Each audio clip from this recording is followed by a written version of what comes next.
Hej, og velkommen til en lille video om det her med de svære relationer, om de her relationer, som er tunge, og hvad vi faktisk kan lære af dem.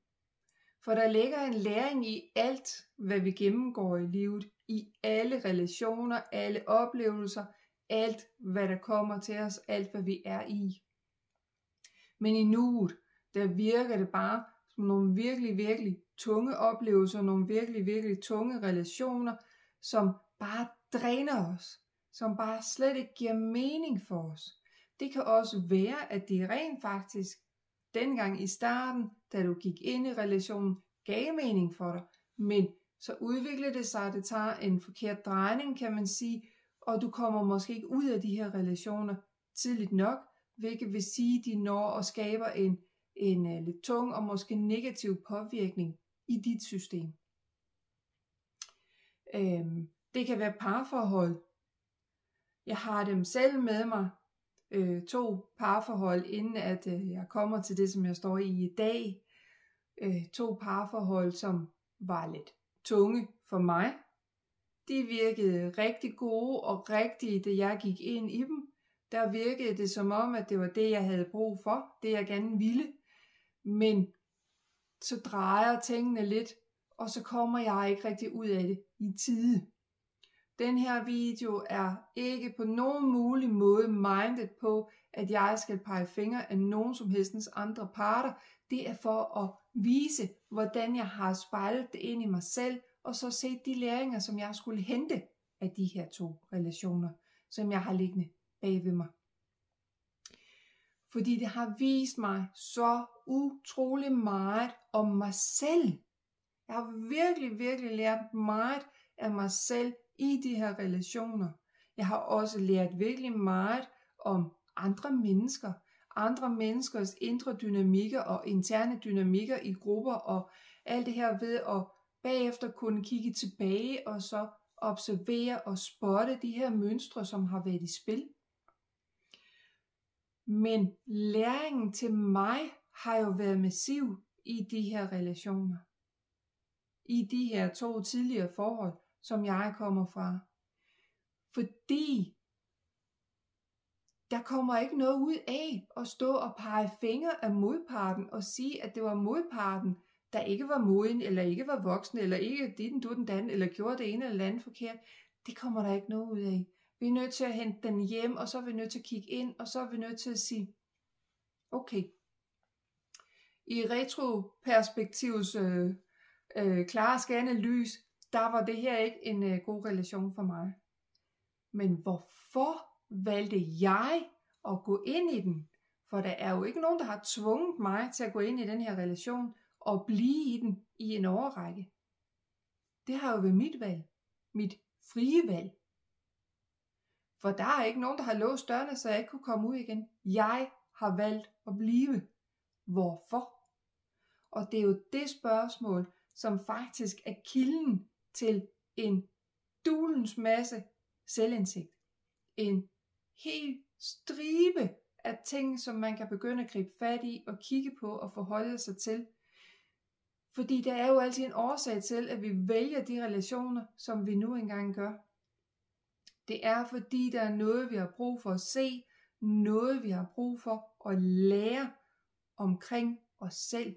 Det er for at få synliggjort nogle problematikker og nogle uforløste ting, som ligger inde i os selv, som har brug for at blive forløst. Der kan også ligge noget i forhold til, at vi simpelthen har brug for at få øjnene op for vores egen værdi, vores egne grænser, hvad vi fortjener og hvad vi ikke fortjener. Vi er nødt til at se, hvad der faktisk er godt for os, og hvad der ikke er godt for os. Og nogle gange, så er vi bare nødt til lige på egen fysisk krop at opleve de her ting, som ikke er gode for os, for at vi så bagefter rent faktisk er i stand til at se de her ting, som er gode for os. Havde jeg ikke haft de her 2 lidt turbulente forhold inden, så havde jeg måske ikke valgt den mand, som jeg i dag lever sammen med, og som jeg trives med, og som jeg har det mega godt sammen med. fordi jeg havde ikke kunnet se ham. Jeg ville ikke have kunnet se de der kvaliteter, som han bærer. Jeg ville ikke have kunnet se, hvordan det kunne gøre noget godt for mig, hvordan vi kunne få en god dynamik. Fordi det havde jeg ikke overhovedet været i stand til at få øje på. Fordi det var noget helt andet, jeg gik og ledte efter. Men fordi at jeg har de 2 andre med mig, så var jeg i stand til at se det, som han kom med.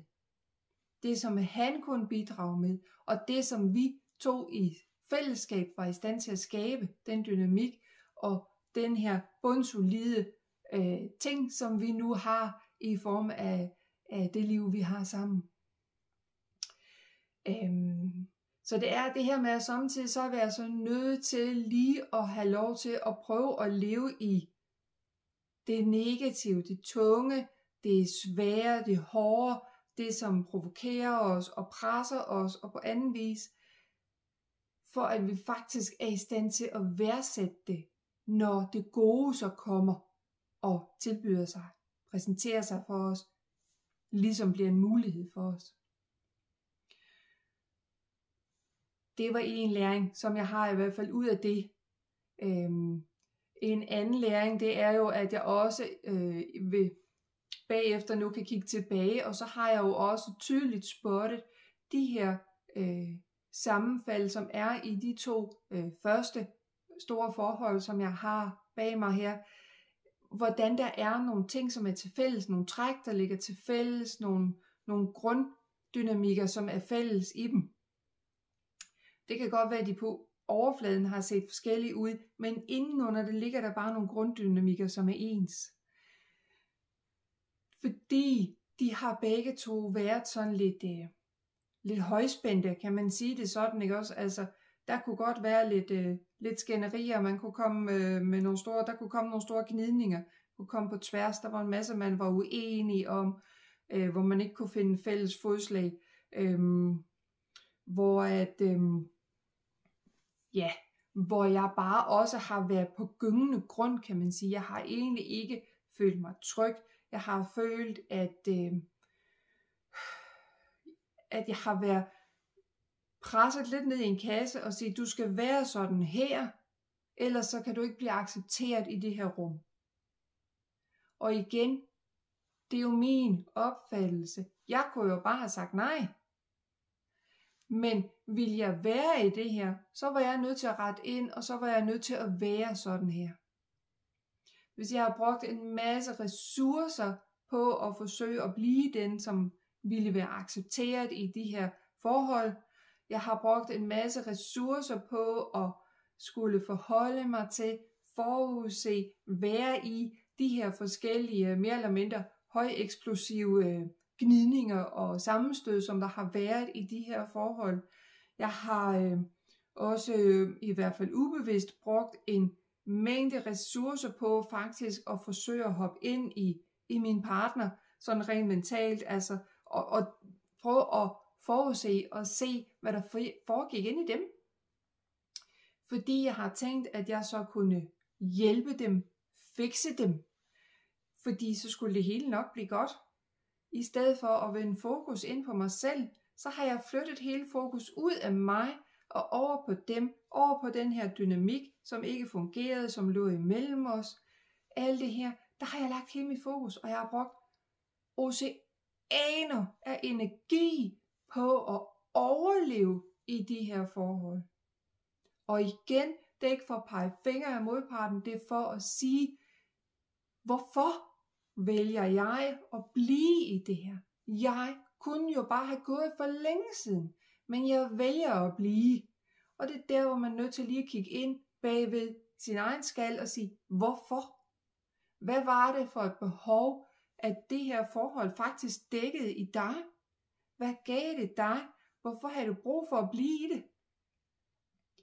For mig kan jeg nu i dag, der hvor jeg er, i min egen selvindsigt og min egen selvforståelse, sagtens se, at jeg jo blev i de her forhold, fordi at når jeg skulle bruge så mange ressourcer på at bare overleve, så havde jeg på ingen mulig måde tid, ressourcer, overskud til overhovedet som mig, som at begynde at kigge på de der gamle ting, som lå inde i mig, de her gamle følelsesting, selvforståelser, mønstre, begrænsende overbevisninger og hvad ved jeg, som lå og gemte sig inde i mig, og som faktisk gjorde enormt ondt. Dem havde jeg da ikke tid til at se på.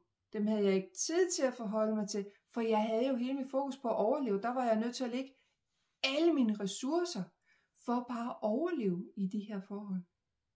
Så derfor var der ikke overskud til at kigge på mig. Så det var jo faktisk, når jeg skal være helt ærlig, og det skal man, når man arbejder med de her ting, det var en forsvarsmekanisme. Det var en flugt. Det var en overspringshandling for mig. Fordi så kunne jeg ligesom udskyde det her indre arbejde, som jeg i den grad allerede der havde brug for at gå i gang med, men ikke følte, at jeg havde ressourcerne og råstyrken til at gå i gang med. Så kunne jeg udskyde den her proces ved i stedet at lægge al min energi og al mit overskud og al min fokus ned i de her 2 parforhold, for bare overhovedet at få dem til at hænge en lille bit smule sammen. Så det var en flugt. Præcis ligesom det kan blive en flugt for os, at vi arbejder 24/7, for vi skal skabe karriere. Det kan også blive en flugt i forhold til, at vi så ikke får set på det, der faktisk ligger inde i os selv. Vi jagter en eller anden ydre tilfredsstillelse, i stedet for faktisk at gå på jagt efter den indeni, hvor den ægte del af tilfredsstillelsen ligger. Vi har mange forskellige måder at lave de her overspring og flugt og alt det her på. Det her er bare en af dem, som jeg har set igennem mit liv. Jeg har mange andre at gribe fat i, som jeg kan fortælle om. Men et af dem, det er simpelthen det her med parforholdene. Hvordan det kan blive en flugt. Der er også gange, hvor vi går ind i et parforhold, og så kan vi møde nogle af de her problematikker, som vi faktisk selv går og bærer på, men måske ikke er bevidste om. Dem kan vi møde i vores modpart. Og det gør vi, fordi at når vi så ser det med modparten, så bliver det trigget ind i os, så vækker det ind i os, så vi lidt bliver tvunget til at begynde at se på det, der ligger i os.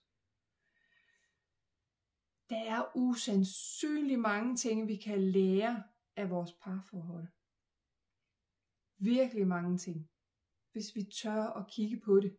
Men vi skal huske med alt, når vi arbejder inde i det her, og kigge ind i os selv. Vi skal ikke begynde at pege fingre og sige, at det er også den andens skyld. Du har selv valgt at være i det her. Så skal du tage ansvar for, at du har valgt at være i det her. Og så er du nødt til at sige, hvorfor? Hvad er det for et behov, det dækker i mig? Hele tiden det her med at hente den hjem, fordi det hjælper ikke noget at pege fingre af andre mennesker. Det får du det faktisk ikke bedre af. Og de retter altså ikke ind, fordi du peger fingre af dem. De er i bund og grund fuldstændig ligeglade. Groft sagt. Så hent den hjem, og så tag ansvar, og så kigge ud fra, hvad kan du lære af det? Hvad kan du gøre anderledes? Hvad er det, du har brug for at se i det her?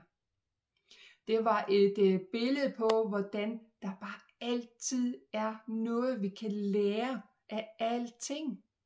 Uanset hvor træls, triviel, tung, umiddelbart negativ situation du er i, så ligger der en læring, hvis du tør at gå efter den.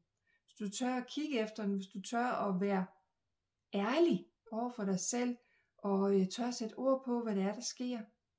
Og gå lidt på opdagelse i, hvad det er for nogle mekanismer, der også ligger inde i dig, og arbejder der. Så ligger der bare så meget guld at hente i de her ting. Jeg håber, at den her video har givet dig lidt inspiration og lidt input til, hvordan du kan begynde at kigge lidt på nogle af dine relationer, og forholde dig til også nogen, som du måske ikke har længere. Hvad var der i dem? Hvad kan jeg lære af det her? Min mission med alt det er, at vi skal lære noget, hele tiden udvikle os, finde mere indsigt. Ikke? Også det er det, jeg ønsker at give videre med de her videoer. Det er små input til, hvordan du kan begynde at søge de her indsigter i dig selv, hvor du kan begynde at kigge efter dem, så du kan skabe din egen indre udvikling. Har du fået noget ud af den her video? Kunne du godt lide den?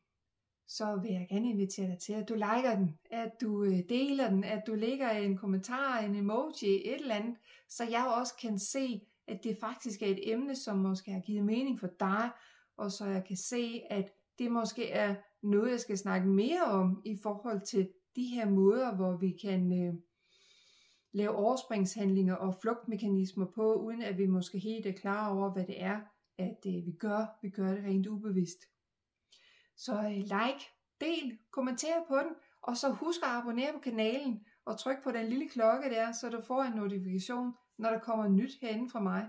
Der vil løbende komme flere og flere videoer i forhold til alle de her indsigter, vi kan få i forhold til os selv. Og så husk, at det her, det er min sandhed, det er min virkelighed, det er min måde at arbejde med ting på. Der er ikke nogen, der har patent på sandheden, så tag det, du kan bruge, og så lad resten ligge. Mit navn, det er Rita Grabenborg. Jeg er intuitiv coach, mentor og healer, og jeg har den her kanal, hvor jeg deler af det, jeg kalder min livsvisdom. Det hele kommer fra det, jeg har set, oplevet, lært, opdaget igennem mit eget indre udviklingsarbejde. Tak fordi du så med. Vi ses til flere videoer om selvindsigt og indre arbejde. Hej.